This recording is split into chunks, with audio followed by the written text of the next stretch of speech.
دوست داری زبان یاد بگیری؟ آره چرا که نه. من توی 7 ماه زبان رو بهت یاد میدم. کلشو کلش به همین راحتی؟ به همین راحتی. توی 7 ماه زبان رو بهت یاد میدم، در حدی که فول بتونی بعد دورت بتونی فول صحبت بکنی، فول بتونی فول موسیقی ترجمه کنی، فول وقتی یه فیلم یه دونه موزیک وقتی خواستی گوش کنی یا ببینی کامل بتونی ترجمه کنی. دوست داری یاد بگیری؟ بله. من شرایطتون میشه توضیح بدیم به هم؟ بله.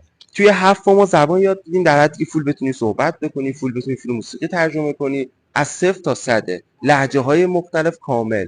بعد کلا 7 تا ترم فعلا دوره های خصوصی رو داریم پر میکنیم. کلا 7 تا ترم، هر ترم هم 10 جلسه 1 ساعته هستش و اینکه هر کس دوست داشت میتونه شرکت کنه تو این دوره. فعلا به صورت خصوصی که به صورت محدود تدریس میکنیم، دیگه بعدش میره سراغ پکیج و سیستم و اینا. آنلاینه؟ بله کلا آنلاین، یعنی از هر جای دنیا خواستن میتونن شرکت کنن. من شرکت توی آلمان دارم، توی اصفهان دارم، توی